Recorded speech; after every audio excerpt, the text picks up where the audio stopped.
أعوذ بالله من الشيطان الرجيم. بسم الله الرحمن الرحيم. ومن أحسن قولا ممن دعا إلى الله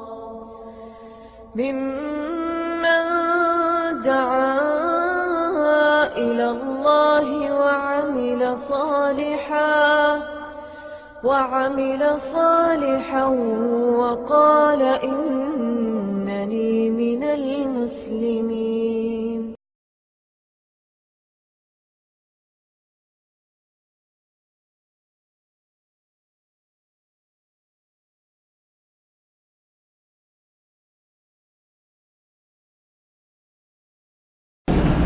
بسم الله الرحمن الرحيم. إن الحمد لله نحمده ونستعينه ونستغفره ونعوذ بالله من شرور أنفسنا ومن سيئات أعمالنا. من يهده الله فلا مضل له ومن يضلل فلا هادي له. وأشهد أن لا إله إلا الله وحده لا شريك له وأشهد أن محمدا عبده ورسوله. أما بعد فإن خير الحديث كتاب الله وخير الهدي هدي محمد صلى الله عليه وسلم وشر الأمور محدثاتها وكل محدثة بدعة وكل بدعة ضلالة وكل ضلالة في النار. رب اشرح لي صدري ويسر لي أمري واحلل عقدة من لساني يفقهوا قولي. رب أعوذ بك من همزات الشياطين وأعوذ بك رب أن يحضرون. أعوذ بالله السميع العليم من الشيطان الرجيم. أأنزل عليه الذكر من بيننا بل هم في شك من ذكري بل لما يذوقوا عذاب. أم عندهم خزائن رحمة ربك العزيز الوهاب أم لهم ملك السماوات والأرض وما بينهما فليرتقوا في الأسباب. جند ما هنالك مهزوم من الأحزاب كذبت قبلهم قوم نوح وعاد وفرعون ذو الأوتاد وثمود وقوم لوط وأصحاب الأيكة أولئك الأحزاب إن كل إلا كذب الرسل فحق عقاب. سورہ صاد کی یہ چند آیات ہیں جو میں نے ابھی آپ کے سامنے پڑھی ہیں، اور گزشتہ درس میں یہ بات آپ کے سامنے رکھی گئی تھی کہ اس سورت کے نزول کا زمانہ، وقت اور موقع کون سا ہے.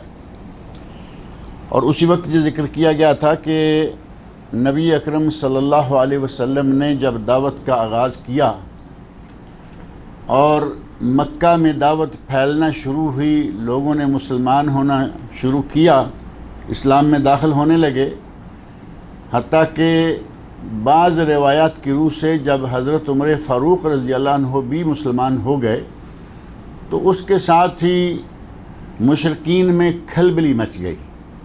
ظاہر ہے کہ ان کے لیے یہ بہت صدمے والی بات تھی کہ عمر فاروق بھی مسلمان ہو گئے، اور مکہ میں جو دو عظیم انسان شمار ہوتے تھے ان میں سے ایک عمر فاروق ہیں اور دوسرا ابو جہل. اور نبی صلی اللہ علیہ وسلم کی دعائیں، اللہم اعز الاسلام، اے اللہ اسلام کو عزت دے، بأحب احد حاضر رجلین، دو مردوں میں سے، دو آدمیوں میں سے جو تمہیں سب سے زیادہ پیارا ہے اس کے ذریعے. اور پھر آپ کہتے ہیں عمر بن خطاب اور عمر بن ہشام جو کہ ابو جہل کا نام ہے. یا اللہ عمر بن خطاب دے دے یا عمر بن ہشام دے دے. اللہ رب العزت کو دونوں میں سے عمر بن خطاب رضی اللہ عنہ زیادہ پسند تھے. اللہ نے انہیں توفیق دی اور وہ مسلمان ہو گئے. اب جن دو کو نبی صلی اللہ علیہ وسلم نے طلب کیا، جن دو کے لیے دعا مانگی، ان دو میں سے ایک مسلمان ہو گئے اور دوسرے کافر. ایک اعتبار سے پلہ برابر ہو گیا، لیکن ایک اعتبار سے، کیونکہ افرادی قوت اور مادی قوت ابھی اس طرف بہت زیادہ ہے.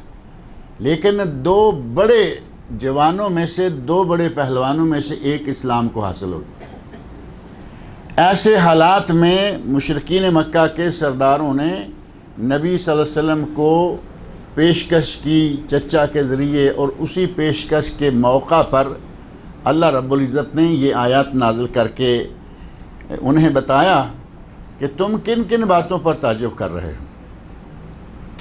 اور جب قرآن کریم کی کچھ آیات آئیں تو وہاں سے وہ کھسکنا شروع ہو گئے۔ اسی مجلس سے اٹھ کر، جس میں 25 سردار موجود تھے، اٹھ کر نکلے، کھسک گئے۔ وَانْطَلَقَ الْمَلَأُ مِنْهُمْ أَنِ امْشُوا وَاصْبِرُوا عَلَىٰ آلِهَتِكُمْ، کہا کہ اپنے خداؤں کی عبادت میں ڈٹے رہو، وہاں سے باز نہیں آنا اور یہاں سے کھسک جاؤ، نکل جاؤ۔ إِنَّ هَذَا لَشَيْءٌ يُرَادُ، یہ کسی طے شدہ منصوبے کے تحت یہ بات کہی جا رہی ہے، کی جا رہی ہے۔ تو وہ نکلے۔ اللہ رب العزت نے باقی امور میں جو آیات نازل کی ان کے کسی نہ کسی شک کا ازالہ کیا، کسی اعتراض کا ازالہ کیا جو عموماً مشرکین مکہ کیا کرتے تھے۔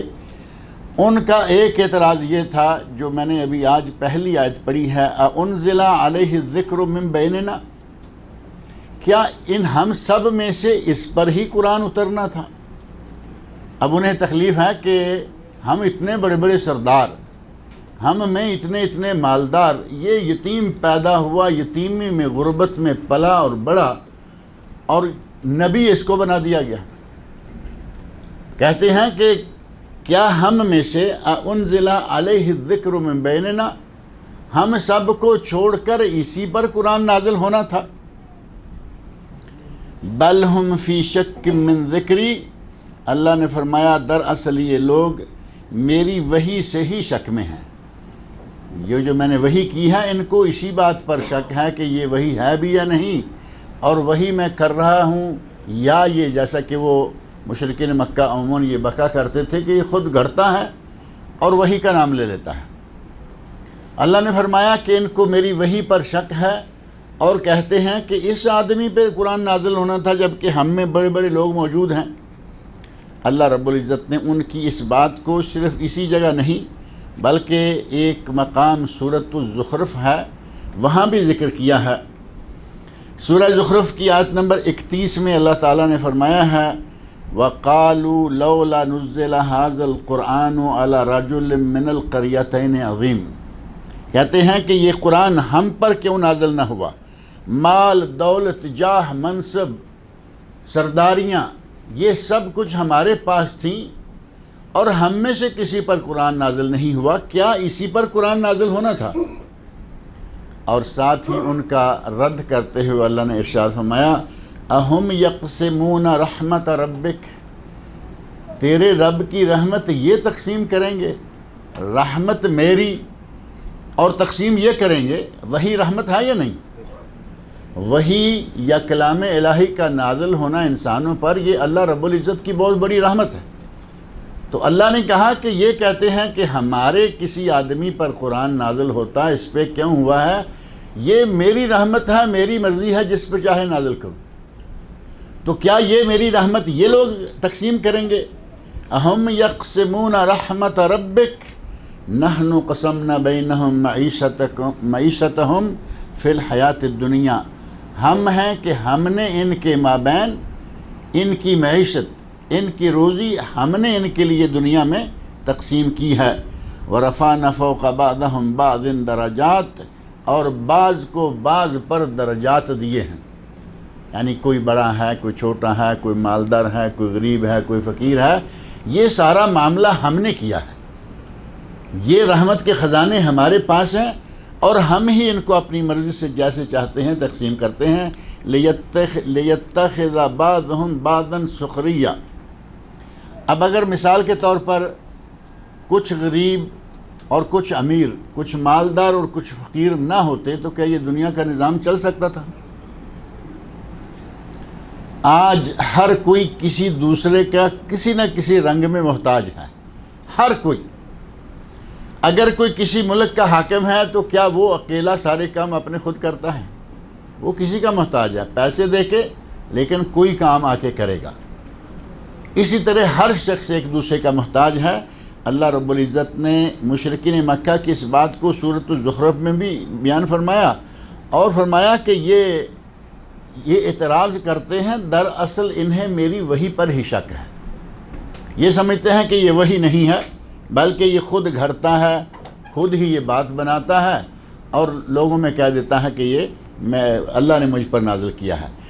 بل لما یذوقوا عذاب، بلکہ صحیح بات یہ ہے کہ انہوں نے ابھی میرا عذاب چکھا ہی نہیں، انہوں نے ابھی میرا عذاب چکھا ہی نہیں، اس لیے یہ ساری باتیں کر رہے ہیں اور باتیں بنا رہے ہیں۔ بلکہ بعض مقامات پر مشرکین مکہ مذاق اڑاتے رہے۔ اللہ نے فرمایا کہ انہوں نے میرا عذاب نہیں چکھا، اگر میرا عذاب چکھ لیں گے تو ان کے ہوش ٹھکانے آ جائیں گے۔ ام عندہم خزائن رحمت ربک العزیز الوہاب، کیا ان کے پاس تیرے رب کی رحمت کے خزانے ہیں؟ تیرا رب جو کہ عزیز ہے یعنی غالب ہے، اور وہاب ہے دینے والا ہے۔ تیرا رب ہر چیز پر، ہر کام پر غالب ہے اور ہر کسی کو دینے والا ہے۔ تیرے اس رب کی رحمت کے خزانے کیا ان کے پاس ہیں کہ ان کی مرضی سے وہ تقسیم ہوں گے؟ رحمت وہی رحمت ہے۔ اللہ نے ان کے اس سوال کا، اعتراض کا جواب بھی دیا کہ میری رحمت کیا یہ لوگ تقسیم کریں گے؟ اور قرآن کریم کے ایک تیسرے مقام پر اللہ رب العزت نے ارشاد فرمایا کہ اللہ رب العزت جانتا ہے، اللہ اعلم حیث یجعل رسالتہ، اللہ جانتا ہے کہ وہ رسالت و نبوت کس کو دے، یہ اس کے علم میں ہے۔ اللہ رب العزت نے کسی کو نبی بنانا ہے، کسی کو رسول بنانا ہے تو اسے کسی کے مشورے کی ضرورت نہیں ہے، وہ جانتا ہے کہ کون، کہاں اور کس کام کے لیے کوئی مناسب شخص ہے۔ اللہ رب العزت نے پوری دنیا کے وسط میں، یہ بات تو طے ہے نا کہ مکہ مکرمہ پوری دنیا کا وسط ہے، اللہ رب العزت نے پوری دنیا کے وسط میں پوری دنیا کے لیے، صرف ایک علاقے کے لیے نہیں، جیسا کہ پہلے انبیاء جو ہیں وہ علاقے میں آتے، مدین میں ایک نبی ہے اور آگے جا کے مدائن شعیب اور مدائن صالح، یہ کوئی اتنے دور نہیں ہیں آپس میں، تبوک سے آگے گزریں مدائن شعیب آ جاتا ہے، اور تبوک سے پہلے خیبر کے بعد مدائن صالح ہے، یعنی سمجھیں کہ ایک ہی علاقہ جو مدینہ سے اس طرف ہے، اس ایک ہی علاقے میں چند 100 کلومیٹر کے اندر 2 نبی ہیں۔ اور اللہ رب العزت نے پہلے انبیاء کو علاقوں میں، ملکوں میں، قوموں میں مبعوث کیا، ہمارے نبی کو اللہ رب العزت نے پوری دنیا کے لیے مبعوث کرنا تھا، اس کے لیے اللہ کو کسی سے مشورہ لینے کی کیا ضرورت تھی؟ اللہ فرماتے ہیں اللہ اعلم حیث یجعل رسالتہ، اللہ جانتا ہے کہ وہ رسالت کس کو دے، یہ منصب، یہ عہدہ اور یہ سرفرازی کس کو عطا کرے، یہ اس کے اپنے علم میں ہے اور وہ بہتر جانتا ہے۔ فرمایا ام عندہم خزائن رحمت ربک العزیز الوہاب، کیا تیرے رب جو کہ غالب ہے اور دینے والا ہے، بخشنے والا ہے، عطا کرنے والا ہے، اس کی رحمت کے خزانے ان کے پاس ہیں؟ یعنی خزانے اللہ کے ہیں، اور کیا چابیاں ان کے ہاتھ میں ہیں کہ یہ جس کو چاہیں گے دیں گے، جس کو چاہیں گے محروم کر دیں گے؟ اشارہ اس بات کی طرف ہے کہ خزانے اللہ کے اور چابیوں کا مالک وہ خود ہیں، جس کو چاہے دے، جس کو چاہے نہ دے۔ تم کون ہوتے ہو یہ کہنے والے کہ اتنے بڑے شہروں میں ہمارے اتنے بڑے بڑے سردار تھے، اتنے فلاں تھے، اتنے فلاں تھے، اور ان لوگوں میں سے کسی کو نبی نہیں بنایا گیا، ان میں سے کسی کو وحی نہیں دی گئی، وحی دی گئی تو مکہ کے ایک یتیم کو۔ یہ اللہ رب العزت کی تقسیم ہے، جس کو چاہے وہ اس عظمت سے اور اس منصب سے نواز لے۔ ام عندہم خزائن رحمت ربک العزیز الوہاب ام لہم ملک السماوات والارض وما بینہما، یا پھر آسمانوں اور زمینوں اور جو کچھ ان کے درمیان ہے، ان تمام چیزوں کے مالک یہ ہیں۔ آسمانوں میں جو کچھ ہے، زمینوں میں جو کچھ ہے، ان کے مابین جو کچھ ہے، کیا یہ لوگ اس کے مالک ہیں کہ یہ اس طرح کی باتیں کرتے ہیں کہ یہ کیوں ہوا، یہ کیوں نہیں ہوا؟ اللہ رب العزت نے ان کی ملکیت کا بھی ان کو بتا دیا کہ تمہارے پاس ہے کیا، اللہ کا دیا ہوا عزیز الوہاب کا عطا کردہ جو کچھ ہے وہ تمہارے پاس ہے، وہ معیشت تمہاری، روزی رزق تمہارا، وہ تقسیم کرتا ہے۔ ام لہم ملک السماوات والارض وما بینہما، کیا آسمانوں کی اور زمین کی اور جو کچھ آسمانوں میں ہے ان سب کی ملکیت ان لوگوں کے ہاتھ میں ہے؟ فَلْيَرْتَقُوا فِي الْأَسْبَابِ، اگر ایسی بات ہے تو پھر یہ آسمانوں کی ملکیت بھی ان کے پاس ہے، تو پھر یہ رسیاں باندھیں اور آسمان کی طرف چڑھ جائیں۔ اسباب کا ترجمہ ایک تو یہ کیا گیا کہ رسیاں باندھیں اور آسمان کی طرف چڑھ جائیں، اور اسباب کا ترجمہ ہی ابواب بھی ہے کہ ان کے آسمان میں دروازے ہیں، ان کے لیے راستے ہیں، ان کی ملکیت آسمان میں ہے، تو یہ آسمان میں ان دروازوں سے داخل ہو جائیں اور جا کے وحی کا سلسلہ یہ منقطع کر دیں۔ اللہ رب العزت فرما رہے ہیں کہ اگر ان کے پاس ہے آسمان کی دولتیں، اس آسمان کے دروازے ان کے لیے کھلے ہیں، تو پھر یہ کریں کہ آسمان پر چڑھ جائیں اور وحی کا سلسلہ یہ بند کر دیں۔ اب وحی کون نازل کر رہا ہے؟ اللہ تعالیٰ۔ وحی اللہ تعالیٰ نازل کر رہا ہے، اور اس کی نازل کردہ چیز کو یا نازل کرنے کے نظام کو دنیا کی کوئی طاقت معطل نہیں کر سکتی۔ اللہ رب العزت کہہ رہے ہیں کہ اگر آسمان و زمینوں اور پوری کائنات ان کے ہاتھ میں ہے، آسمان و زمینوں کی ساری دولتیں، ساری چیزیں ان کی ہیں، آسمان پہ چکر لگائیں اور آ کے میرے نبی پر وحی کے نزول کو منقطع کر دیں، معطل کر دیں، اگر ان میں قوت ہے۔ کیا ایسا کوئی کر سکتا ہے؟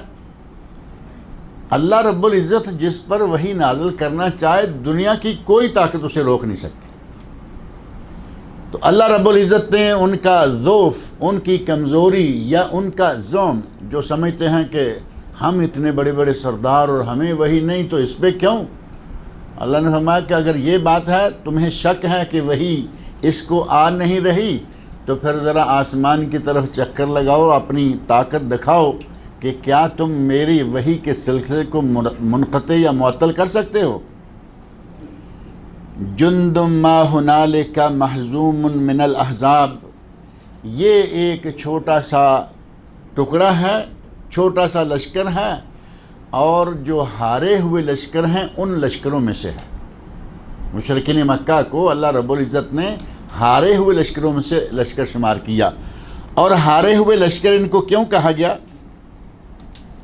اللہ رب العزت کو معلوم تھا کہ ابھی تھوڑے عرصے کے بعد میرا نبی مکہ مکرمہ سے ہجرت کر کے مدینہ منورہ جائے گا، فوج تیار ہو جائے گی، ان کے ساتھ پھر مکہ والوں کے ساتھ جو ہوگا، اللہ کے تو علم میں ساری چیز پہلے سے تھی نا۔ اللہ نے فرمایا کہ یہ وہ لشکر یا وہ فوجیں جو کہ ہاری ہوئی ہیں، انہی میں سے ایک یہ ہے۔ اور جب وہ موقع آیا، بدر کا میدان لگا 2 ہجری میں، 1 سال گزرا ہجرت کو، 2 ہجری میں بدر کے موقع پر اللہ رب العزت نے دکھا دیا کہ یہ لشکر ہارا ہوا ہے یا نہیں۔ ہارے یا نہیں؟ بدر میں ان کے 70 سردار مارے گئے، کاٹے گئے، اور اتنے ہی ان کے قیدی بنا کے لائے گئے، اور پوری طرح ان کا سمجھیں کہ قوت جو ہے اس کی کمر توڑ کے رکھ دی اللہ رب العزت نے نبی صلی اللہ علیہ وسلم اور صحابہ کرام کے چھوٹے سے لشکر کے ذریعے، جو 313 تھے۔ 313 کا چھوٹا سا لشکر، مشرکین مکہ کی فوج کو تہس نہس کر کے رکھ دینے والے لوگ، اللہ نے فرمایا کہ یہ ایک چھوٹا سا لشکر ہے جو کہ ہارے ہوئے لشکروں میں سے ایک ہے۔ اور اپنے نبی کو حوصلہ دیتے ہوئے، اپنے نبی کی ڈھار سمنداتے ہوئے اللہ رب العزت نے ارشاد فرمایا، کذبت قبلہم قوم نوح وعاد وفرعون ذو الاوتاد۔ اے میرے نبی، آپ پریشان نہ ہوں کہ یہ مکہ والے آپ کی وحی کا انکار کر رہے ہیں کہ آپ وحی، اللہ سے آپ کو وحی مل رہی ہے یا نہیں، یا آپ کو اللہ نے نبی بنایا ہے یا نہیں۔ آپ اس بات پہ فکر نہ کریں، اس بات پہ پریشان نہ ہوں، بڑی بڑی قوموں نے بڑے بڑے انبیاء کا انکار کیا. آپ سے پہلے کتنے لوگ گزرے ہیں. نبی کہہ رہا ہے کہ مجھے اللہ نے یہ ذمہ داری یہ منصب دیا ہے، اور قوم والے انکار کر رہے ہیں. اور ان میں سے اللہ رب العزت نے چند ایک کا ذکر کیا. کذبت قبلہم قوم نوح، فرمایا کہ آپ سے پہلے نوح علیہ السلام کی قوم نے نوح علیہ السلام کا انکار کیا، تکذیب کی، نوح علیہ السلام کی نبوت کو جھٹلایا. اور نوح علیہ السلام کی نبوت کو جھٹلانے والی قوم نے کتنا عرصہ واز سنا؟ 950 سال. 950 سال نوح علیہ السلام واز کرتے رہے، دعوت دیتے رہے، لیکن اس کے باوجود قوم نہیں مانی. اب اس سے بڑی تکذیب اور کون سی ہو سکتی ہے؟ نبی صلی اللہ علیہ وسلم سے خطاب کرتے ہوئے اللہ کہہ رہے ہیں کہ اے میرے نبی، آپ تو ابھی کل آئے ہیں. جیسے ہمارے کہتے ہیں جمعہ 8 دن، آپ کو تو ابھی کل یہ منصب سونپا گیا ہے، اور یہ لوگ اگر نہیں مان رہے تو آپ کیوں پریشان ہوتے ہیں؟ یہاں تو بڑے بڑے عرصے میں، بڑی بڑی لمبی مدتوں میں آ کے دعوت کرنے والے دعوت کرتے رہے، دعوت دیتے رہے، تبلیغ کرتے رہے، اور ان لوگوں نے نہیں مانی. سب سے پہلے نوح علیہ السلام کا ذکر کیا. اور قرآن کریم نے حضرت نوح علیہ السلام کی دعوت کا انداز اور دعوت کا وقت، وہ پیریڈ کتنا تھا، وہ سارا قرآن کریم میں بیان کر رکھا ہے. حضرت نوح علیہ السلام کہتے ہیں یا اللہ میں نے ان کو دعوتہم لیلا و نہارا، میں نے اپنی قوم کے لوگوں کو دن کے وقت اور رات کے وقت، لیل رات ہے اور نہار دن، یعنی شب و روز محنت کی میں نے ان کو دعوت دی. فلم یزدہم دعائی الا فرارا، میری دعوت ان کو اسلام کے، دین کے، نبوت رسالت کے قریب نہیں لائی، بلکہ یہ فرار ہوئے، دور گئے. لم یزدہم دعائی الا فرارا. نوح علیہ السلام نے کس انداز سے، کتنی محنت کر کے اللہ رب العزت کی وحی پہنچانے کی کوشش کی کہ دن کو بھی وحی، رات کو بھی وحی، وقت بوقت جا کے لوگوں کے پاس پہنچ کر وحی پہنچاتے رہے. لیکن قوم نے کیا سلوک کیا؟ بجائے قریب آنے کے دور بھاگی. اور مسلمان کتنے لوگ ہوئے؟ اب 950 سال میں 900 آدمی ہی ہو جاتا تو چلو 100 سال میں ایک آدمی مسلمان. 900 بھی نہیں، بلکہ کل 80 آدمی. آپ اندازہ کرو کہ 950 سال ایک بندہ محنت کرے، دعوت دے، اور اس کی دعوت کا انداز یہ ہے کہ دن کو دعوت، رات کو دعوت، صبح تبلیغ، رات تبلیغ، جہاں اللہ نے موقع دیا وہیں کھڑے ہو کے تبلیغ کی. اور نتیجہ یہ نکلا کہ سفینہ نوح میں صرف 80 کے قریب آدمی تھے جو مسلمان ہوئے. ان میں سے چند لوگ آپ کے گھر والے ہیں، خود اپنی بیوی اس کشتی میں نہیں ہے، آپ کا بیٹا کشتی میں نہیں ہے. نوح علیہ السلام کی بیوی بھی کشتی میں نہیں، نوح علیہ السلام کا بیٹا کنعان بھی کشتی میں نہیں ہے. لوگ ہیں، کنعان کی بیوی ہے، آپ کی بہو مسلمان ہو گئی، بیٹا مسلمان نہیں ہوا. اللہ رب العزت کی اپنی تقسیم ہے نا. ہمارے یہاں کبھی کبھی کچھ باتیں ایسی کہتے ہیں انتہائی انہونی قسم کی کہ فلاں سرکار نے اس طرف دیکھا تو یہ حافظ قرآن ہو گئے، فلاں سرکار نے یوں بس نگاہ کرم کی تو یہ ناظرہ قرآن والے ہو گئے. نوح علیہ السلام نبی ہیں، نوح علیہ السلام نبی ہیں، اور نبی اپنے بیٹے کو اس طرح نہیں دیکھے گا کہ مسلمان ہی ہو جائے. ایسی زبردست قسم کی کہانیاں اور عجیب قسم کا انداز. یہ تو مان لیتے ہیں کہ نوح علیہ السلام ذرا بہت پہلے کے نبی ہیں. ہمارے نبی صلی اللہ علیہ وسلم، آپ کا سگا چچا ابو لہب مسلمان ہوا؟ نہیں ہوا. سب سے پہلا گستاخ رسول ابو لہب تھا. اس کو چھوڑ دیں کہ یہ پہلے دن سے دشمنی پہ کھڑا ہو گیا، اس کو سائیڈ میں کر دیں. ابو طالب، ابو طالب نبی صلی اللہ علیہ وسلم کے اتنا قریب، اور نبی صلی اللہ علیہ وسلم کا اتنا معاون، آپ کا دست راست ابو طالب، چچے نے لوگوں کے سامنے دیوار بن کے دکھا دیا، اور واقعی جب تک ابو طالب زندہ رہا مشرکین مکہ کو یہ جرأت نہیں ہوئی کہ ہم جو چاہیں اس کے ساتھ کریں۔ یہ جو 25 لوگ آئے تھے نا، میں نے پچھلے درس میں ذکر کیا تھا، 25 سردار آئے تھے، کہنے لگے کہ اگر ہم نے ابو طالب کے مر جانے کے بعد اس پر حملہ کیا، اس کو مارا، اس کو کچھ بھی کیا، تو ساری دنیا میں ہماری بدنامی ہو جائے گی کہ جب تک سردار زندہ تھا کسی کو ہمت نہیں ہوئی، سردار مر گیا تو اس کے بھتیجے کے ساتھ انہوں نے کیا سلوک کیا۔ اس حد تک ابو طالب نے نبی اکرم صلی اللہ علیہ وسلم کا دفاع کیا، لیکن اسلام نصیب ہوا؟ کیا نبی صلی اللہ علیہ وسلم اس نظر سے اپنے چچا کو نہیں دیکھتے تھے جس نظر سے ان کی سرکار دیکھتی ہے؟ عجیب قسم کی باتیں کہ وہ نظر، کیا نظر تھی حضرت کی اور سرکار کی کہ یہ حافظ قرآن، اور ان میں تو خیر وہ باتیں بھی ملتی ہیں کہ نظر کی ضرورت نہیں، کئی سرکاریں ایسی آئیں کہ وہ 10 سپارے حفظ پیدا ہوئے۔ آپ نے یہ سنا یا نہیں؟ ہماری ایک سرکار پیدا ہوئے، وہ 10 سپاروں کے حافظ تھے۔ اتنی انہونی باتیں کر کے کن لوگوں کو بیوقوف بنایا جاتا ہے؟ یہ نظریں، یہ جو کچھ بھی ہے، یہ اپنے بزرگوں کو آپ ہوا میں اڑانے کے لیے کہہ رہے ہیں۔ ایسی کوئی بات ہمیں تاریخ سے، اور جو تاریخ معتبر ہے، انبیاء سے بڑھ کر کس کی نظر ہو سکتی ہے؟ انبیاء، ابراہیم علیہ السلام باپ کافر ہے، مسلمان نہیں ہوا۔ یہ ہمارے نبی صلی اللہ علیہ وسلم چچے 2 کافر مرے، مسلمان نہیں ہوئے۔ نوح علیہ السلام کی بیوی بیٹا مسلمان نہیں ہوئے۔ لوط علیہ السلام کی بیوی ساتھ نہیں دیا، اور ہماری صرف نگاہ گئی اور یہ سارے کے سارے حافظ قرآن ہو گئے، اور یہ ہو گیا اور وہ ہو گیا۔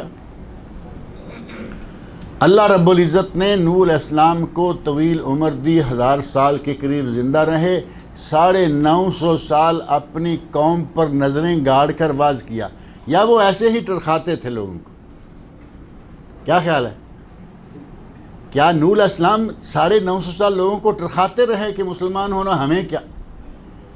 دل و جان سے شب و روز محنت کر رہے کہ یہ کوئی مسلمان ہو جائیں۔ 950 سال میں 80 لوگ مسلمان ہوئے صرف، باقی ساری کی ساری قوم نے جٹلا دیا۔ اللہ نے فرمایا میرے نبی آپ کیوں گھبراتے ہیں؟ یہ ایسا پہلے بھی ہوتا آیا ہے، نوح علیہ السلام کے ساتھ ایسا ہوا، قوم نے کیا سلوک کیا۔ اور عاد قوم سمود، عاد اور سمود یہ 2 بڑی قومیں معروف ہیں، اور یہ عاد جو ہیں یہ ہود علیہ السلام کی قوم ہے۔ فرمایا کہ نوح علیہ السلام کی قوم نے جٹلایا، پھر عاد کی باری آئی، قوم عاد نے حضرت ہود علیہ السلام کو جٹلایا۔ ہود علیہ السلام دعوت دیتے رہے اور ان لوگوں نے انکار کیا، اور ساتھ ہی فرمایا وَفِرْعَوْنُ ذُو الْأَوْتَادِ، فرعون نے انکار کیا موسیٰ علیہ السلام کی نبوت و رسالت کا، جو کہ کیلوں والا تھا۔ فرعون جو کہ کیلوں والا تھا، اور اس کو کیلوں والا کیوں کہا گیا؟ وہ ظالم جب کسی کو سزا دینے پہ آتا تو وہ ان کو دیوار کے ساتھ کھڑا کر کے ہاتھوں میں، نیچے زمین پہ، پاؤں میں اور سر میں وہ باقاعدہ کیل ٹھونک دیا کرتا تھا۔ اس کا انداز لوگوں کو اذیت دینے کا عجیب انداز ہے، حتیٰ کہ اپنی بیوی کے ساتھ بھی اس نے یہی سلوک کیا۔ اس وقت اس نے جب اذیت میں آئی تو حضرت آسیہ کہتی ہیں کہ یا اللہ رب ابن لی بیتن عندک فی الجنہ، یا اللہ میرے لیے جنت میں گھر بنا دے، میں اس ظالم انسان اور اس کی قوم میں نہیں رہ سکتی۔ اور اللہ رب العزت نے اسے جنت عطا کی، بشارت دے دی۔ اپنی بیوی کو معاف نہیں کیا، حالانکہ جس کے ساتھ آدمی زندگی گزارتا ہے اس کے لیے کچھ لحاظ، لیکن یہ وہاں بھی وہی رہا۔ اللہ رب العزت نے فرعون کی مثال دی، کہا کہ موسیٰ کو جٹلایا، اور صرف ایک آدمی نے نہیں بلکہ کتنے لوگوں نے، اس کی قوم بنی اسرائیل ساری کی ساری موسیٰ علیہ السلام کے ساتھ نہیں تھی، اور صرف جٹلانے پر بس نہیں کیا بلکہ ساتھ ظلم یہ کیا کہ موسیٰ علیہ السلام کی قوم میں یا اس کے یہاں جو بھی بچہ پیدا ہوتا ایک جعلی سے خواب کے نتیجہ میں یا یوں سمجھیں کہ کسی کاہن کے خواب کے نتیجہ میں اس نے پوری قوم کے بچوں کو مروانے کا سلسلہ جاری رکھا۔ لیکن جسے اللہ رکھے اسے کون چکھے؟ موسیٰ علیہ السلام کو مروانے کے لیے ہزاروں بچے مروا دیے اور موسیٰ علیہ السلام ان کے گھر میں پرورش پا کے پیدا بڑے ہوئے۔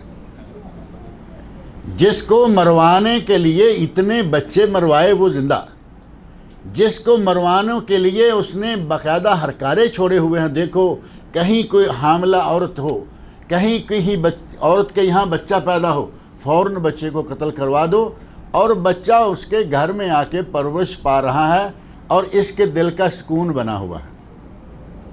اللہ رب العزت نے انہیں محفوظ رکھنا تھا، کسی کے گھر نہیں بلکہ اسی کے گھر میں پرورش پائی۔ اور پھر اللہ رب العزت کا انتظام دیکھیں، موسیٰ علیہ السلام کی والدہ کو اللہ نے وحی کی، کہا کہ اس بچے کو ایک ٹوکری میں ڈال کر پانی میں بہا دو۔ اور اللہ کا نظام، اب اللہ نے وحی کی موسیٰ علیہ السلام کی والدہ کو۔ اگر تو صرف وحی کرنے سے کوئی نبی ہو جاتا تو موسیٰ علیہ السلام کی والدہ بھی وحی کی وجہ سے نبی ہوتی، لیکن وہ نبی نہیں تھی، کیونکہ اللہ رب العزت جس کو چاہے وحی کر کے پیغام پہنچائے، جس کو چاہے الہام سے، جس کو چاہے کسی کی وحی کے ذریعے۔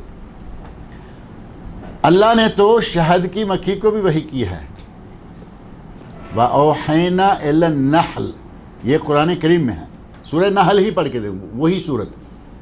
ہم نے شہد کی مکھی کو وحی کی۔ اگر وحی سے کسی کا نبی ہونا ثابت ہو جائے تو پھر شہد کی مکھی بھی نبی ہو گئی۔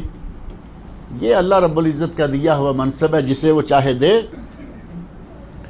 موسیٰ علیہ السلام کی والدہ کو اللہ نے وحی کی اور کہا کہ بچے کو تم پانی میں بہا دو، اور اس بچے کی تربیت، پرورش اور اس کے دودھ کا انتظام جو ہے وہ تمہارے ہاتھ میں رہے گا۔ اور اللہ نے پہنچایا یا نہیں؟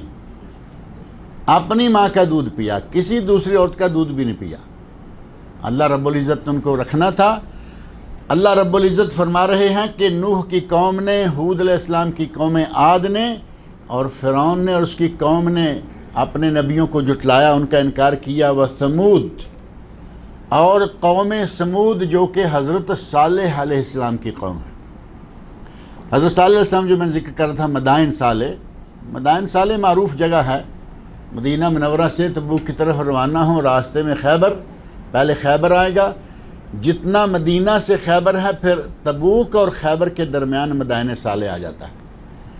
مدائن صالح کوئی بہت بڑا علاقہ نہیں ہے، آپ گاڑی میں بیٹھے ہیں اور اس کے اندر جا کے جلدی گھوم کے نکل کے کچھ دیکھ کے آپ کے نکلنے کا ارادہ ہو تو 5-10 منٹ میں آپ فارغ ہو کے نکل سکتے۔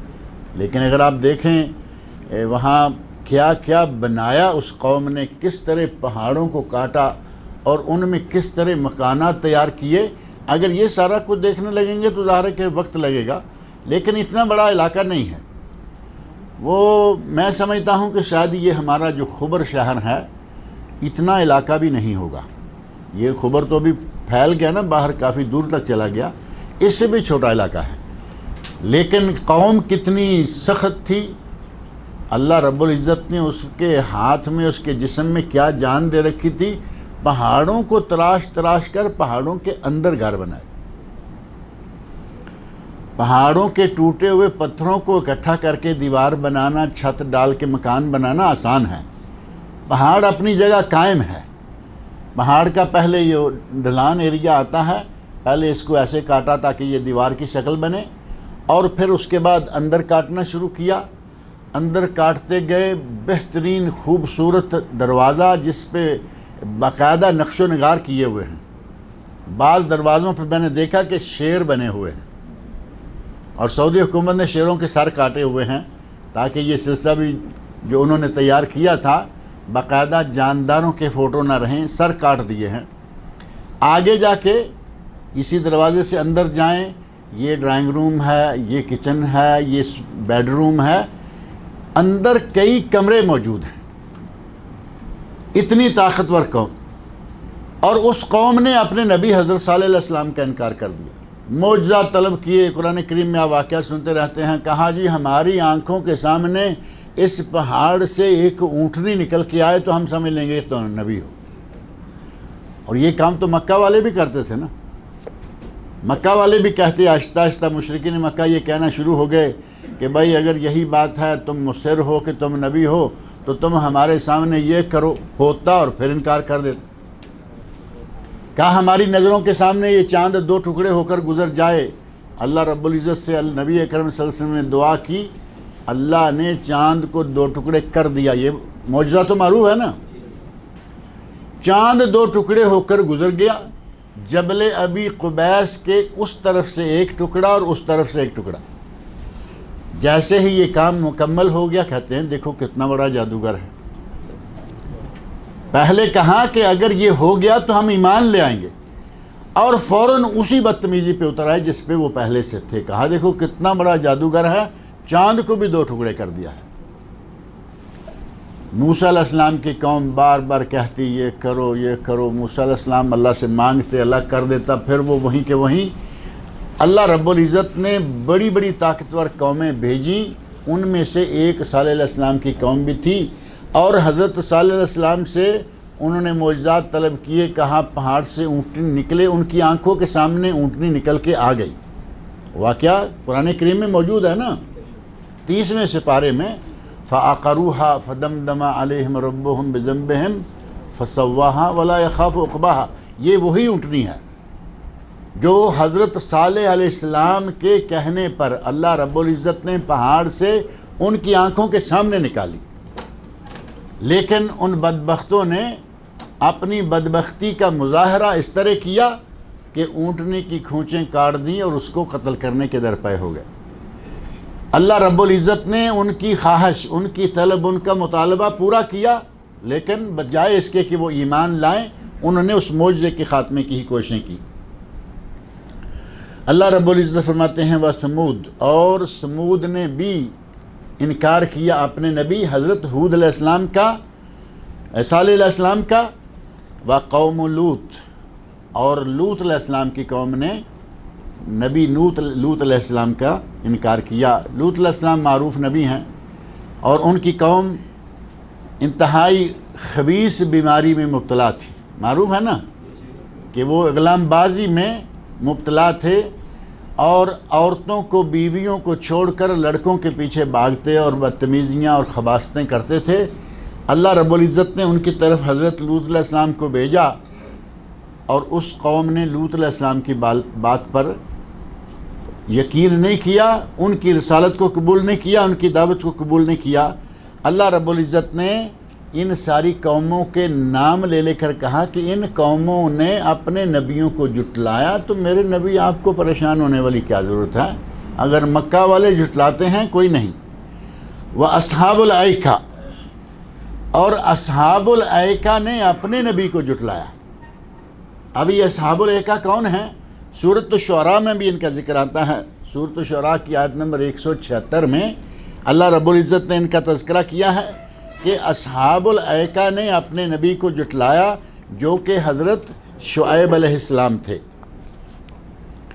حضرت شعیب علیہ السلام کو انہوں نے جھٹلایا، اور انہوں نے کذب اصحاب الایکۃ المرسلین، اصحاب الایکہ نے اپنے نبیوں کو جھٹلایا، ان کا انکار کیا۔ یہاں لفظ مرسلین ہے، معنی یہ کہ جو ایک نبی کو جھٹلاتا ہے وہ سارے نبیوں کو ہی جھٹلاتا ہے۔ اگر کوئی آج کہے کہ میں نبی صلی اللہ علیہ وسلم کو نہیں مانتا، تو وہ کسی کو بھی نہیں مانے گا۔ اور پہلے نبیوں میں سے اگر کوئی ایک کا انکار کرتا ہے، گویا کہ وہ نبوت کا، اس سلسلہ نبوت کا منکر ہے۔ اور اصحاب الایکہ کو اصحاب الایکہ کیوں کہا گیا؟ ایک درخت تھا حضرت شعیب علیہ السلام کے علاقے سے تھوڑا دور، لوگ اس درخت کی پوجا کیا کرتے تھے، تو شعیب علیہ السلام کو اس قوم کی طرف نبی بنا کر بھیجا گیا، اور اس قوم کو روکا گیا کہ تم یہ کام نہ کرو۔ اور بعض اہل علم نے، علماء تفسیر نے لکھا ہے کہ حضرت شعیب علیہ السلام کو دو قوموں، مدائن شعیب الگ جگہ ہے اور یہ اصحاب الایکہ ہٹ کے دور جا کر ایک درخت والی جگہ ہے، ان دونوں علاقوں میں نبوت کے طور پر الگ الگ 2 مرتبہ بھیجا، یعنی ایک مرتبہ اصحاب الایکہ کی طرف اور ایک مرتبہ مدائن شعیب کے لوگوں کی طرف 2 مرتبہ نبی بنا کے بھیجے گئے۔ 2 مرتبہ بنا کے بھیجے گئے یا 2 علاقے ان کی نبوت میں دیے گئے، اس میں کوئی فرق نہیں پڑتا۔ حضرت شعیب علیہ السلام نے اپنی اس قوم کو شرک سے ہٹانے کی کوشش کی، لیکن انہوں نے شعیب کا انکار کیا، شرک سے پیچھے نہیں ہٹے۔ اللہ رب العزت نے قرآن کریم میں ان کی طرف بھی اشارہ کیا، ایک نہیں بلکہ ان 2 مقامات پر اصحاب الایکہ کا ذکر ملتا ہے کہ اصحاب الایکہ نے، اس درخت کی پوجا کرنے والوں نے حضرت شعیب علیہ السلام کا انکار کیا، تکذیب کی۔ اولئک الاحزاب، اور اللہ نے ارشاد فرمایا کہ یہی بڑے بڑے لشکر تھے، یہ بڑے بڑے لشکر تھے، ان لوگوں نے اپنے نبیوں کا انکار کیا۔ اور اے میرے نبی، آپ کی قوم، آپ کا علاقہ، آپ کا شہر اگر مکہ آپ کی نبوت کو نہیں مانتا تو کوئی بات نہیں۔ ہمارے نبی کو تو اللہ رب العزت نے یہ شرف بھی بخشا تھا کہ آپ صرف مکہ والوں کے نبی نہیں تھے، بلکہ آپ پوری دنیا کے نبی، رحمت للعالمین، اور پوری کائنات میں جتنے اس دنیا میں انسان ہیں آپ سب کے لیے، بلکہ نبی صلی اللہ علیہ وسلم کو اللہ رب العزت نے انس اور جن دونوں کا نبی بنایا۔ جتنی وسعت، جتنی عالمگیریت ہمارے نبی کی نبوت میں ہے، پہلے ایسا کوئی نبی نہیں گزرا۔ جنوں کے نبی، انسانوں کے نبی، اس ملک کے نبی، اس ملک کے نبی، مشرق کے نبی، مغرب کے نبی، شمال کے نبی، جنوب کے نبی، ساری دنیا کے نبی۔ فرمایا کہ آپ اس مکہ والے اگر آپ کی نبوت کو جھٹلاتے ہیں تو اس سے پریشان کیوں ہو رہے؟ ان کل الا کذب الرسل، ان سب میں سے ہر قوم نے اپنے رسول کو جھٹلایا۔ یہ جتنی قوموں کا ذکر کیا گیا ہے، ان کے علاوہ بھی بہت ساری قومیں ہیں، ان قوموں نے اپنے نبیوں کو جھٹلایا، تو ٹھیک ہے جھٹلایا۔ اللہ نے فرمایا انہوں نے جھٹلایا، اور مکہ والوں نے آپ کی نبوت کو جھٹلایا، پریشانی والی کون سی بات؟ فحق کا عقاب، انہوں نے جھٹلایا اور ان پر عذاب حق ہو گیا، یعنی ان کے لیے عذاب واجب ہو گیا۔ جو اپنے نبی کی نبوت کو جھٹلائے گا اس پر عذاب جو ہے وہ واجب ہو جائے گا۔ وَمَا يَنظُرُ هَؤُلَاءِ إِلَّا صَيْحَةً وَاحِدَةً مَا لَهَا مِنْ فَوَاقٍ، یہ لوگ صرف اس بات کا انتظار کر رہے ہیں کہ ایک چیخ آئے، ایک چیخ کا یہ انتظار کروں۔ صیحہ واحدہ کون سی ہے؟ سور پھونکا جائے گا، معروف ہے نا، قیامت کے دن سور پھونکا جائے گا۔ حضرت اسرافیل علیہ السلام سور میں منہ رکھے بیٹھے ہوئے ہیں اور اللہ کے انتظار میں ہیں، کب اللہ حکم دے اور میں اس میں پھونک ماروں۔ سور پھونکا جائے گا، یہ پوری دنیا کا نظام درہم برہم ہو جائے گا۔ اللہ نے فرمایا یہ شاید وہ سور پھونکنے کے انتظار میں بیٹھے ہوئے ہیں۔ جب سور پھونک دیا جائے گا تو اس کے بعد دنیا کا سلسلہ ذرہ برابر بھی قائم نہیں رہے گا، بلکہ سب ختم ہو جائے گا۔ کسی کو اتنی سنبھلنے کی مہلت نہیں ملے گی کہ میں تھوڑا یہ کر لوں، میں تھوڑا وہ کر لوں۔ وہ سور پھونکا گیا اور معاملہ سارے کا سارا ختم ہو گیا۔ اور اللہ نے فرمایا ما لہا من فواق، اس صیحہ، اس آواز، اس سور کے پھونکنے کے بعد اب کوئی وقت نہیں ہوگا، کسی کے پاس اتنا وقت بھی نہیں ہوگا جتنا کہ فواق ہے۔ فواق کا معنی تھوڑا سا وقت، اور وہ وقت کیا ہے؟ عربی میں فواق کہتے ہیں جانور سے، بھینس سے یا گائے سے دودھ دھونا ہو، گوالا دودھ دھوتا ہے، جن کے پاس بہت ساری بھینسیں، بہت سارے جانور یا ڈیری فارم ہوتے ہیں، وہ تو یہ کاروائیاں نہیں کرتے۔ عموماً 1-2 بھینس، 2-4 بھینسوں والے دیہات میں جو لوگ رکھتے ہیں وہ کرتے ہیں کہ بھینس کا بچہ، گائے کا بچہ چھوڑا دودھ دھونے کے لیے، تو گائے جو ہے بھینس دودھ اتار دیتی ہے، اس کے تھن دودھ سے بھر جاتے ہیں۔ اب وہ اس بچے کو پیچھے ہٹا کے اپنی بالٹی بھرنا شروع کر دیتے ہیں دودھ کی۔ اب دیکھا کہ دودھ ختم ہونے کے قریب آ گیا ہے، بالٹی اٹھائی اور پھر بچے کو چھوڑ دیا۔ اب انہیں معلوم ہوتا ہے کہ سب جانتے ہیں کہ ماں ہے بچے کے لیے اور دودھ اتارے گی، تو وہ دوبارہ بچے کے لیے کچھ نہ کچھ دودھ اتارتی ہے، جیسے دیکھتے ہیں دودھ اتارا ہے بچے کو پھر نکالتی۔ ہمارے کسان بھی یا ہمارے بھینسوں گائیوں والے بھی تو بڑے سخت دل ہیں، اتنا بچے کے ذریعے اس طرح دودھ اترا کر نکالتے ہیں، پھر اس کو فوراً کھینچ کے دور جا کے باندھ دیں گے کہ جس کے لیے ماں نے دودھ اتارا ہے اس کو بھی پینے نہیں دیتے۔ اللہ نے فرمایا کہ پہلی مرتبہ اس نے دودھ دویا، پھر دوبارہ اس نے دودھ دویا، درمیان میں جو اس کو تھوڑی دیر کے لیے بچہ دوبارہ ماں کے نیچے چھوڑا، صرف اتنا وقت بھی نہیں ملے گا۔ اب کتنا وقت ہوتا ہے دونوں میں؟ یعنی چند کہیں لمحوں کے لیے وہ بچہ چھوڑتے ہیں، جیسے گائے یا بھینس دودھ اتارتی ہے پھر بچہ کو پیچھے ہٹا دیتی۔ اللہ نے فرمایا کہ اتنا وقت بھی ان کو جب سور پھونک دیا گیا تو انہیں اس جس چیز کا انتظار ہے اس میں اب پھر کوئی ڈھیل نہیں ہوگی۔ ادھر سور پھونکا گیا، معاملہ سارے کا سارا جو ہے وہ ختم ہو جائے گا۔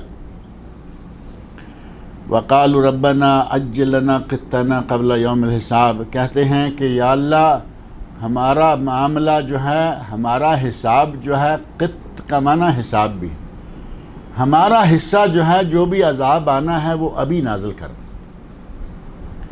اب یہ نبی اکرم صلی اللہ علیہ وسلم کے سامنے یا کسی بھی نبی کے سامنے جب قوم استہزاء کے طور پر، مذاق اڑانے کے طور پر نبی کہتا ہے کہ یہ کرو یہ کرو یہ کرو، نہ کرو گے عذاب آئے گا، تو مذاق اڑاتے ہوئے کہا کرتے تھے کہ ہاں ٹھیک ہے ابھی عذاب نازل کر لو، ابھی عذاب نازل کرو، جبکہ اللہ رب العزت کے یہاں معاملات طے ہیں، ایک ایک کام کا ایک ایک وقت طے ہے، وہ نہ لمحہ پہلے نہ لمحہ بعد، موت طے ہے نا سب کی۔ اور اللہ رب العزت نے قرآن کریم میں فرمایا ہے اذا جاء اجلہم، جب کسی کی موت آ جائے، لا یستاخرون ساعتا لا یستقدمون ساعتا ولا یستاخرون، جس کا موت کا جو وقت مقرر ہے اس سے نہ گھڑی پہلے نہ گھڑی بعد، اسی وقت پہ موت آئے گی۔ اللہ رب العزت نے عذاب دینے کے لیے بھی وقت مقرر کر رکھا ہے، جو وقت اللہ رب العزت نے مقرر کیا ہے نہ اس سے پہلے نہ اس سے بعد۔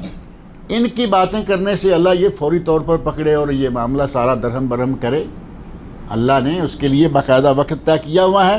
اور اس بات کا قرآن کریم میں دیگر مقامات پر بھی ذکر آیا ہے کہ ان لوگوں نے اسی طرح مذاق اڑاتے ہوئے اپنے نبیوں سے کہا کہ جلدی عذاب آ جائے، ہم دیکھیں کہ تو یا تیرا رب اس سلسلے میں کیا کر سکتا ہے۔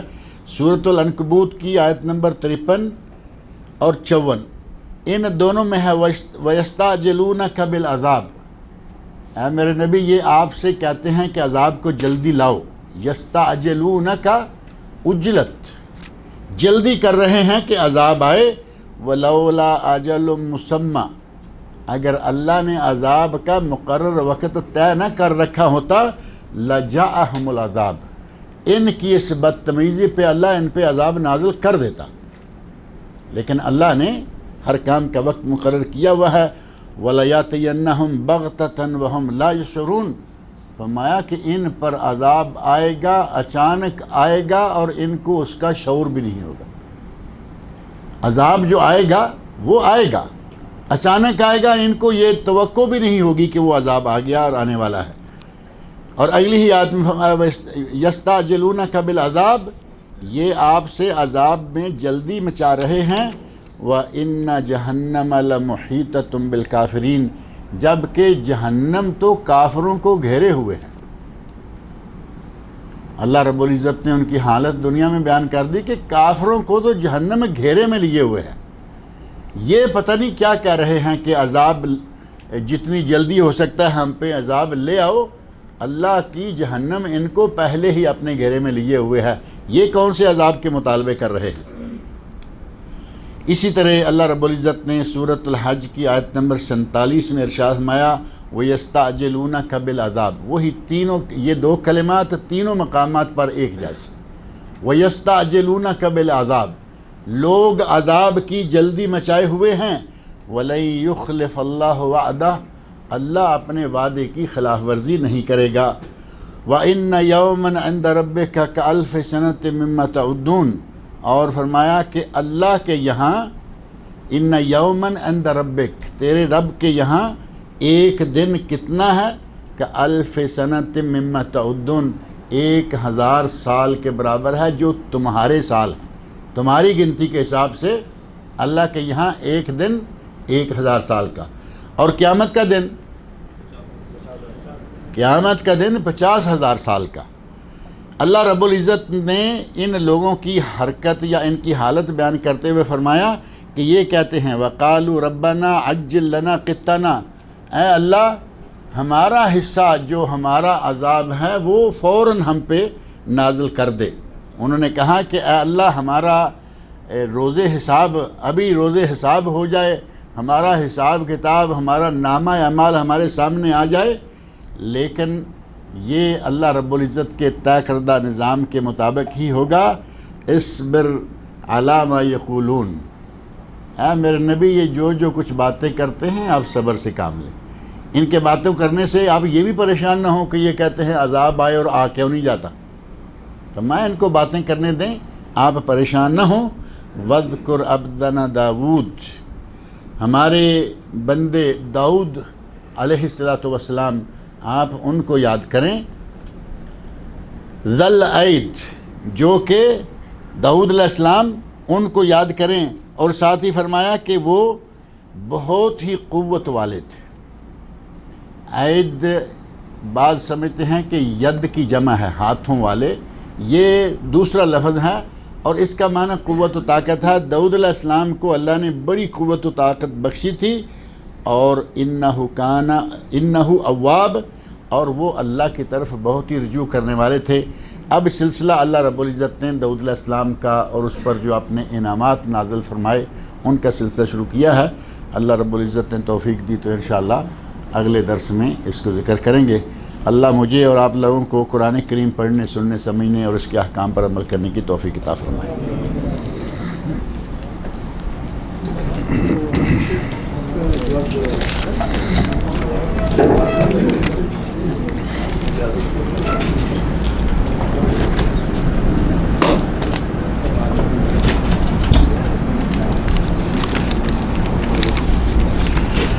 شیخ حمید جو پچھلے دنوں اعلان کیا تھا کہ ان کا آپریشن ہوا ہے کینسر کا، تو کینسر کا آپریشن ہو گیا، کامیاب ہوا، لیکن دوبارہ جب چیک اپ کے لیے گئے تو پتہ چلا کہ کینسر کا کوئی تھوڑا سا حصہ بچ گیا ہے، تو یہ نیکسٹ منڈے ان کا دوبارہ آپریشن ہوگا۔ دعا کریں کہ اللہ تعالیٰ اس کے آپریشن کو کامیاب کرے اور اللہ انہیں شفائے کاملہ عاجلہ عطا فرمائے۔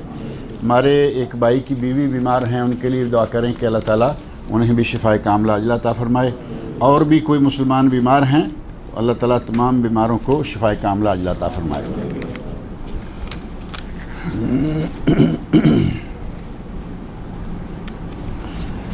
کسی نے لکھا ہے کہ میری بہن کی صحت کے لیے دعا کیجئے، دعا کریں کہ اللہ رب العزت ان کی بہن کو شفائے کاملہ عاجلہ عطا فرمائے۔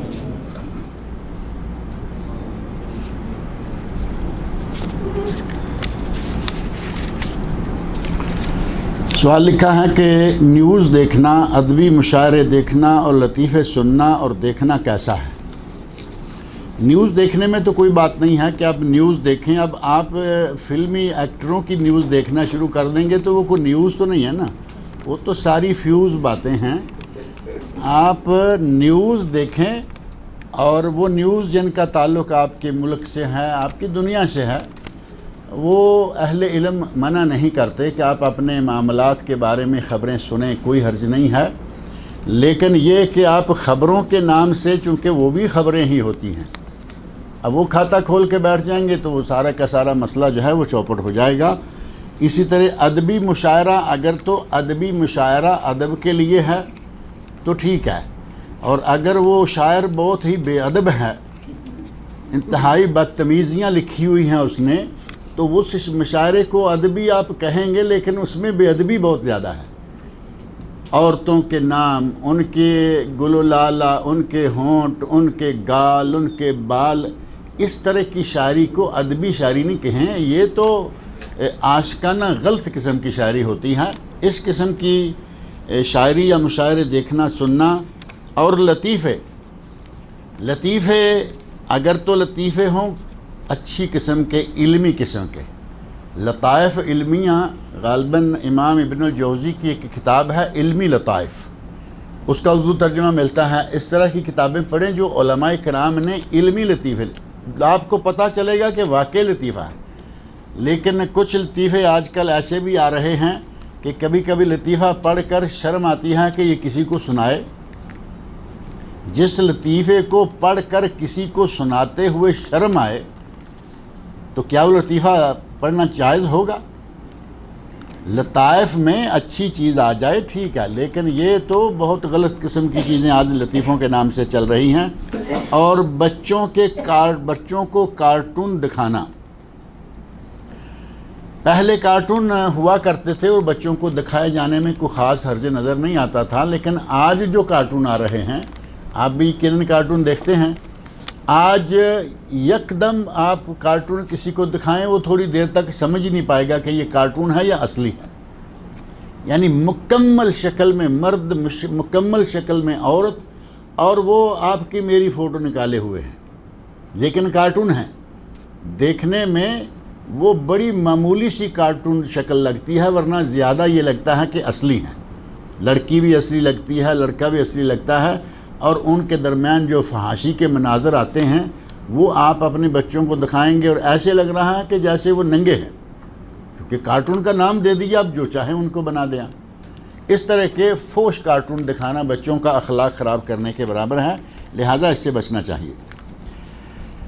حضرت خدیجہ رضی اللہ تعالی عنہ تجارت کے لیے نبی اکرم صلی اللہ علیہ وسلم کو اپنا سامان بزنس کے لیے کس کنڈیشن اور ٹرمز پر لیتے دیتے تھے؟ میں وہاں نہیں تھا، میرے سامنے کچھ طے نہیں ہوا کہ کیا کنڈیشنز تھیں، کیا ٹرمز تھیں۔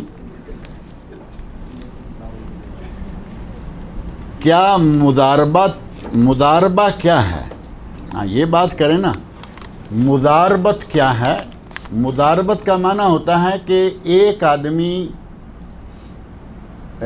کسی فن کا ماہر ہے، یا یوں سمجھیں کہ ایک آدمی کے پاس وقت ہے، پیسہ نہیں، دوسرے کے پاس پیسہ ہے، وقت نہیں، تو جس کے پاس وقت ہے وہ اس کو کہتا ہے کہ یہ پیسے لو اور یہ کام جو تمہیں بہت اچھا آتا ہے، تم اس کام کے ماہر ہو، یہ کام کرو اور جتنا پروفٹ آئے گا وہ ہم 50-50 کر لیں گے۔ یہ ان کی اپنی مرضی ہے، 50-50 کریں، 65-45 کریں، 40-60 کریں، ان کی مرضی، جو طے کر لیں اور دونوں طرف سے رضامندی سے طے ہو جائے، یہ ہے مضاربت، یہ جائز ہے۔ اور یہ تجارت کی اقسام میں سے ہے کہ ایک آدمی ہے، اس کے پاس وقت نہیں، مثال کے طور پر یوں سمجھ لیں کہ ایک مدرس ہے، وہ صبح سے لے کے شام تک بچوں کو پڑھاتا ہے، وہ اور کوئی کام نہیں کر سکتا، اور تنہا تھوڑی ہے، لیکن اس کے پاس کچھ سونا ہے، یہ وہ جمع کر کے اس نے کہا کہ کوئی بزنس کرو، تم کر سکتے ہو اور میرے پاس یہ پیسہ ہے، یہ اگر لگا کے نفع میں سے جو طے کر لیا ہے اتنا لینا دینا کریں گے تو یہ جائز ہے، شرعاً یہ مضاربت ہے، تجارت ہے۔ لیکن مضاربت کے نام سے آج کل سودی کام بڑا ہو رہا ہے۔ ایک آدمی نے کہا کہ آپ مجھے 5,000 دے دیں، مجھے 1 لاکھ دے دیں، میں بزنس کر رہا ہوں، میں آپ کو اس 1 لاکھ کے بدلے ہر مہینے 5,000 6,000 7,000 طے کر لیا کہ یہ میں دیتا رہوں گا۔ اب وہ اس سے کمائے 50,000، وہ کمائے کم، وہ کمائے زیادہ، وہ اس کو جتنا طے کیا ہے 5-10,000 وہ دیتا رہے گا۔ کیا سود میں اور اس کام میں کوئی فرق ہے؟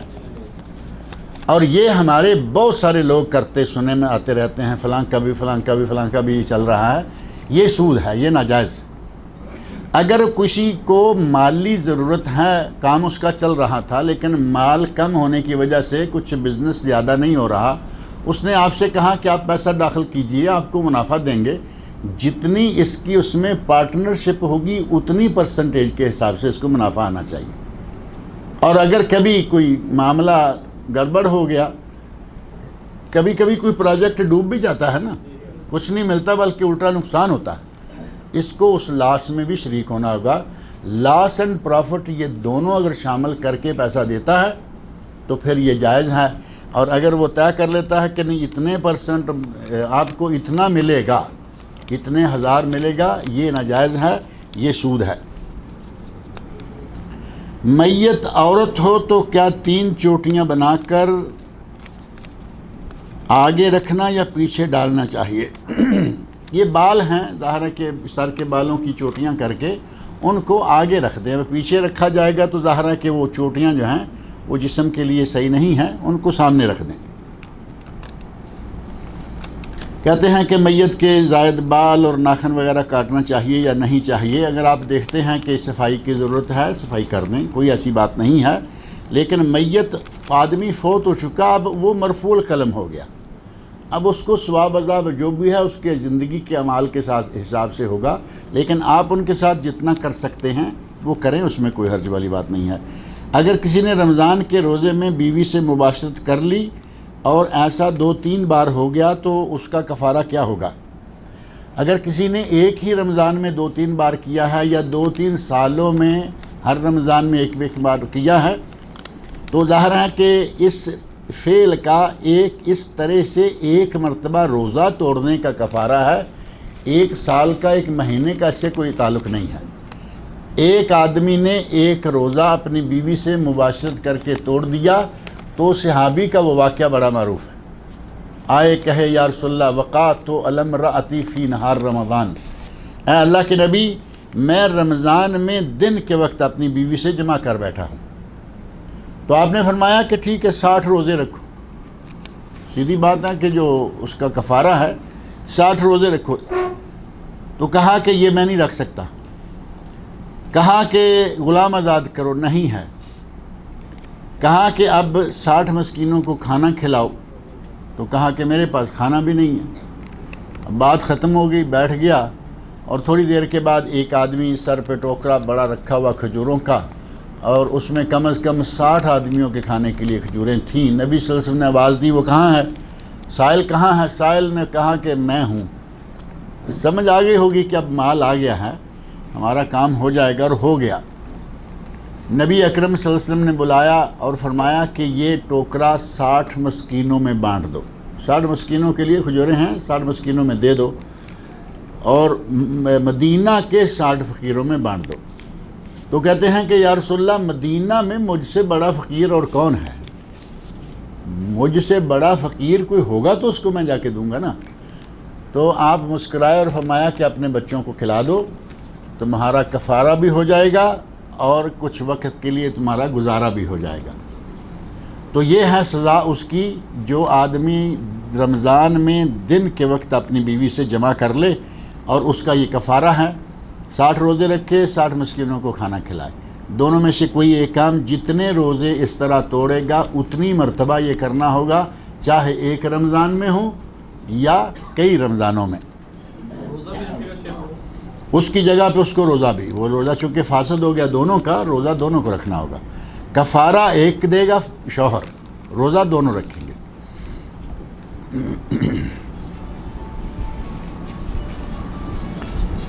سورہ کاف جمعہ کے روز ایک بار پڑھنے سے جو اجر و ثواب ملتا ہے وہ اگر ایک سے زیادہ بار پڑھنے سے اجر و ثواب بھی اتنا ہی بڑھے گا. اب ظاہر ہے کہ ایک مرتبہ آپ قرآن کریم کی یہ صورت پڑھتے ہیں، نبی اکرم صلی اللہ علیہ وسلم نے جو اجر و ثواب بتایا ہے، آپ کو موقع ملا آپ نے 2 3 4 مرتبہ، جتنی مرتبہ زیادہ پڑھیں گے سیم وہی ثواب اتنی مرتبہ ملے نہ ملے ثواب بڑھے گا یا نہیں؟ ایک حرف پر 10 نیکیاں ہیں، ثواب انشاءاللہ بڑھے گا. شوہر کے انتقال کے بعد عورت نے دوسری شادی کر لی، کیا پہلے شوہر کے گھر والے اب بھی اس عورت کو خرچ دیں گے؟ عورت نے دوسری شادی کر لی، پہلے گھر والوں پر اس کا سلسلہ ختم ہو گیا.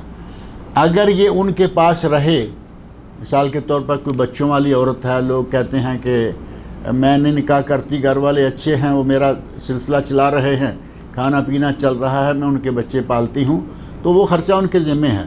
اگر بچہ کوئی نہیں تھا، یہ اپنے دوسری جگہ نکاح کر لیا، اب پہلے گھر کا سلسلہ ختم ہو گیا، رشتہ رہے گا صرف ساس اور سسر کے ساتھ، یا مان لے تو نندوں دیوروں کے ساتھ کہ یہ تھے اب نہیں تھے. ساس کے لیے اور سسر کے لیے خاص طور پر یہ عورت ہے، سسر کے لیے یہ ہمیشہ کے لیے محرم ہے، سسر سے کبھی بھی اس کا نکاح نہیں ہو سکتا، کیونکہ بیٹا فوت ہو گیا ہے، بیوہ ہوئی لیکن اس کے لیے بیٹی بن چکی تھی، بیٹی کے ساتھ کبھی نکاح نہیں ہوتا۔ لہذا اس کے بھائی ہیں، دیور ہیں، جیٹھ ہیں، اگر کوئی ان میں سے نکاح کرنا چاہے تو وہ عدت کے بعد کر سکتی ہے، اور اگر اس نے کسی دوسری جگہ پہ نکاح کر لیا ہے تو اس کے نان و نفقہ کے پہلے گھر والوں پر کوئی ذمہ داری نہیں ہے۔ پہلے شوہر سے 2 بچے ہیں، ان کی وراثت کی تقسیم کب اور کیسے ہوگی؟ پہلے شوہر سے جو 2 بچے ہیں، اب ان میں یہ نہیں بتایا گیا کہ لڑکی لڑکا ہیں، لڑکیاں ہیں، لڑکے ہیں، یہ ضروری ہوتا ہے کہ 2 بچے ہیں، ایسے تو نہیں۔ اب ایسے ہی اگر کرنا ہے تھوک کے حساب سے تو وہ اس طرح ہے کہ بیوی کو ملے گا 8واں حصہ، کیونکہ اگر شوہر کی اولاد ہو جائے تو بیوی کا 8واں حصہ، اولاد نہ ہو تو بیوی کا 4تھا حصہ، بیوی کی اولاد ہو تو شوہر کا 4تھا حصہ، شوہر کی اولاد ہے تو بیوی جو ہے وہ لے گی 4تھا حصہ، اور شوہر بیوی مر جائے تو شوہر بیوہ ہو گیا نا۔ اگر شوہر بیوہ ہو تو بیوی اگر اولاد والی ہے تو شوہر کو ملے گا 4تھا حصہ، اور اگر بیوی کی اولاد نہیں ہے تو شوہر کا ملے گا آدھا، 50-50۔ جمعہ کے وقت بھی یہ جو ایک سوال تھا، لہذا ان 2 بچوں کو 1/8 ماں کا، شوہر کی وراثت میں سے 1/8 8واں حصہ ماں کا، اس بیوی کا، بیوہ کا، اور باقی جو ہے وہ سارا بچوں کا۔ اس میں اب چچے، تائے، پھوپھیاں وہ ساری کی ساری محروم ہو جائیں گی، کیونکہ جس کے بچے ہیں، ہاں اگر یہاں یہ ذہن میں رکھیں کہ اگر 2 لڑکیاں ہیں تو پھر پھوپھیاں اور چچے آ جائیں گے، اگر 2 لڑکے ہیں تو پھر نہیں، اور اگر لڑکی لڑکا ہے تو پھر نہیں۔ لڑکی لڑکا ہیں تو لڑکی سے لڑکے کو 2 گنا، للذکر مثل حظ الانثیین، اور اگر لڑکے ہیں تو ظاہر ہے کہ دونوں برابر تقسیم کر لیں گے۔ میں اللہ کے رسول صلی اللہ علیہ وسلم نے عمر اور ابو جہل دونوں کی ہدایت کے لیے دعا نہیں بلکہ صرف ایک کے لیے ہی دعا کی، کیا اس کی کوئی خاص وجہ مذکور ہے؟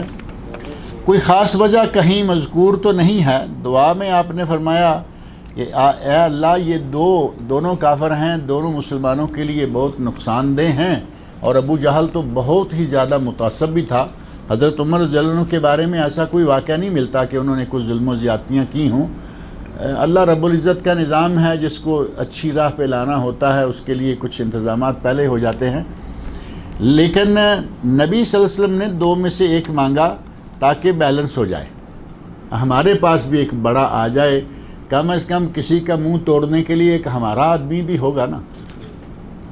تو یہ اس کے سوا کوئی اور خاص وجہ کہیں نظر نہیں آتی کہ ایسا سبب ہو کہ آپ نے 2 میں سے 1 کیوں مانگا۔ دونوں بڑے بڑے تھے، دل میں آئی کہ ایک ہمارے پاس آ جائے۔ حضرت عمر فاروق پہنچ گئے، صحابہ کرام اٹھے، بھاگے، دروازہ بند کریں، کھولیں، اندر آنے دینے، نے فرمایا نہیں، عمر کو آنے دو، عمر کو آنے دو۔ عمر آیا نہیں، عمر بھیجا گیا ہے، کیونکہ آپ دعائیں مانگ رہے تھے۔ فرمایا عمر خود نہیں آیا قتل کرنے کے لیے، تلوار یہ وہ سارا، لیکن فرمایا اس کو اندر آنے دو، یہ منگوایا گیا ہے۔ کہتے ہیں باقی سارے لوگ جو ہیں وہ نبی صلی اللہ علیہ وسلم کے مرید تھے۔ مرید کا لفظ اگر جائز ہے، باقی نبی صلی اللہ علیہ وسلم کے مرید تھے، اور عمر فاروق نبی صلی اللہ علیہ وسلم کی مراد تھے، وہ مانگ کے لیے اللہ تعالیٰ سے۔ لِكُلِّ نَبِيٍّ رَفِيقٌ وَرَفِيقِي یعنی فی الجنہ عثمان۔ میں نے آج تک یہ حدیث کہیں نہیں پڑھی، میری نظر سے نہیں گزری۔ اس کی بجائے وہ ہے کہ ہر نبی کا کوئی نہ کوئی آدمی ہر نبی کے ساتھ ملہم ہوتا ہے۔ میری امت کا اگر کوئی ملہم ہے تو وہ عمر فاروق ہے۔ اس طرح کے الفاظ جو ہیں بعض روایات میں اور صحیح روایات میں ملتے ہیں، یہ ہر نبی کا رفیق ہوتا ہے، یہ الفاظ میری نظر سے آج تک نہیں گزرے۔ حدیث میں ہے کہ آسمان و زمین دونوں ساتھ ساتھ ہیں، تو قرآن میں 7 آسمانوں کا ذکر تو ہے، مگر زمین کا ذکر واحد کے صیغے کے ساتھ ہے۔ اگر قرآن میں واحد کے صیغے کے ساتھ ہے اور حدیث میں جمع کے صیغے کے ساتھ آ گیا تو کوئی پرابلم ہے؟ اللہ کے نبی نے بہت سارے کام ایسے کیے جو اللہ نے چھوڑ دیے نبی پر۔ فرمایا کہ سال کے 12 مہینے ہیں، ان عدت الشہور عند اللہ 12 شہرا فی کتاب اللہ یوم خلق السماوات والارض منہا 4 حرم، سورہ توبہ۔ اللہ کے یہاں مہینوں کی تعداد 12 ہیں، کب سے؟ جب سے اللہ نے زمین و آسمان بنائے ہیں، ان میں سے 4 حرمت والے ہیں۔ ہو گیا معاملہ۔ اب یہ 4 حرمت والے قرآن سے نکالیے، نہیں ملیں گے۔ صحیح بخاری اور صحیح مسلم میں موجود ہے کہ حجۃ الوداع کے موقع پر نبی صلی اللہ علیہ وسلم نے وہ 4 مہینے بتا دیے۔ فرمایا 3 متوالیات، 3 مہینے مسلسل ہیں، ذوالقعدہ، ذوالحجہ، محرم، ورجب مضر الذی بین جمادی و شعبان، اور رجب مضر جو کہ جمادی الثانی اور شعبان کے درمیان ہے۔ اسی طرح اللہ نے فرمایا 7 آسمان ہیں اور زمین، اللہ کے نبی نے فرمایا 7 آسمان ہیں 7 زمینیں، معاملہ ختم ہو گیا۔ لہذا اس میں کوئی پریشانی والی بات نہیں ہونی چاہیے۔ میرا سوال یہ ہے کہ نبی صلی اللہ علیہ وسلم نے اپنی بیٹی کلثوم کے جنازے میں عثمان کی بجائے حضرت طلحہ رضی اللہ عنہ کو قبر میں اترنے کے لیے کہا، حدیث میں لفظ فارق مذکور ہے، وضاحت کریں۔ یہ میرے ذہن میں اس وقت نہیں ہے کہ وہاں فارق کا لفظ جو ہے وہ کیسے ہے اور یہ معاملہ سارے کا سارا کیا ہے۔ حضرت عثمان رضی اللہ عنہ کو قبر میں اترنے کی بجائے حضرت طلحہ، یہ بات صحیح ہے کہ حضرت طلحہ رضی اللہ تعالی عنہ بڑے ہی نیک صالح انسان تھے، لیکن کوئی وجہ ایسی تھی کہ حضرت عثمان کی بجائے انہیں کہا گیا۔ وجوہات کیا ہیں وہ میرے علم میں نہیں ہے۔ مزاج میں نرمی لانے کے کیا اسباب ہیں؟ مزاج میں گرمی ہے، مزاج تیز ہے، ٹھنڈا پانی پیا کیجئے، ٹھنڈے جوس ووس پیا کیجئے، انشاءاللہ تعالی مزاج کی گرمی کم ہو جائے گی، نرمی آ جائے گی۔ اور اپنے نفس پہ کنٹرول کریں، آپ دوسروں کا احترام کریں آٹومیٹک۔ اگر آپ کے دل میں دوسروں کا احترام، دوسروں کا وقار، دوسروں کا مقام آپ کے دل میں آ گیا تو سیدھی بات ہے کہ آپ ایک آدمی کو اٹھتے ہی آپ گلے پڑ جائیں صرف اس لیے کہ یہ پیسے میں مجھ سے کم ہے، یہ صحت میں مجھ سے کمزور ہے۔ آپ اس کی بجائے الٹا سوچیں کہ یہ بھی انسان ہے، میں بھی انسان ہوں، یہ بھی اللہ کا بندہ ہے، مسلمان ہے، میں بھی اللہ کا بندہ ہوں۔ اگر آپ دل میں تھوڑا سا اس طرح کا معاملہ کریں گے تو انشاءاللہ نرمی آ جائے گی۔ اور کچھ لوگ نرمی پیدا نہیں کرتے، جان بوجھ کر اسی اکڑ میں رہتے ہیں جس اکڑ نے بڑے بڑوں کو ڈبو دیا۔ یہ تکبر ہے، اور تکبر نبی صلی اللہ علیہ وسلم، ایک آدمی بڑی شان بان سے بڑے اکڑ فون بن کے جا رہا تھا، اللہ نے اسے زمین میں دنسا دیا اور قیامت تک وہ زمین میں دنستا چلا جائے گا۔ اس طرح کی باتیں اپنے ذہن میں رکھیں، کس بات پہ اکڑنا ہے، کیا ہماری اصل کیا ہے۔ اگر آدمی تھوڑا سا غور کرے تو انشاءاللہ تعالی یہ معاملہ، یہ مرحلہ بڑی آسانی سے آپ حل کر لیں گے۔ شرط یہ ہے کہ آپ اپنے طبیعت کے مزاج پر اترائیں نہیں۔ کئی لوگ بڑے فخر سے کہتے ہیں کہ میری طبیعت ہے ذرا سخت۔ بھئی تیری طبیعت سخت ہے تو کھا جائے گا ہمیں۔